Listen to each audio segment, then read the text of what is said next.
জানি না, এটা বলতে আমাদের লজ্জা লাগে।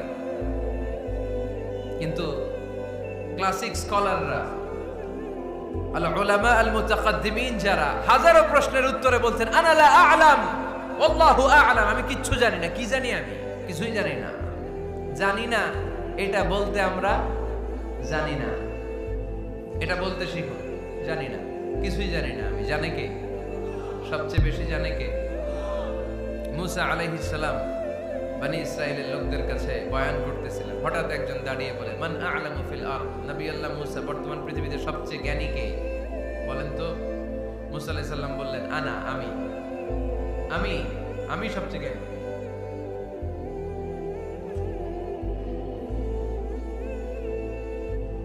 কিন্তু আল্লাহ তাআলার কাছে প্রশ্নের উত্তরটা পছন্দনীয় হয়নি। মুসা আলাইহিস সালামের উত্তরটা ভুল ছিল না, ঠিকই ছিল। কারণ যেই জামানায় আল্লাহ তাআলা যাকে নবী বানিয়ে পাঠান তাকে সবচেয়ে বেশি জ্ঞান দিয়েই পাঠান, ঠিক কি না? ওহির জ্ঞানের চাইতে ভারী দামি কোনো জ্ঞান হতে পারে? কিন্তু আল্লাহ তাআলা চেয়েছিলেন মুসা আলাইহিস সালাম যেন বলে আল্লাহু আ'লাম, আল্লাহ সবচেয়ে জ্ঞানী। আল্লাহ বললেন, মুসা তুমি ঠিক বলনি, তুমি সবচেয়ে বড় জ্ঞানী না, তোমার চেয়েও বড় জ্ঞানী এই তল্লাটে আছে। ইযহাব ইলা মাজমাইল বাহরাইন, দুই সাগরের মিলনস্থলে যাও, ওখানে আমার একজন বান্দা আছে, ইসমুহু খাদির, এর নাম হচ্ছে খাদির। কি নাম?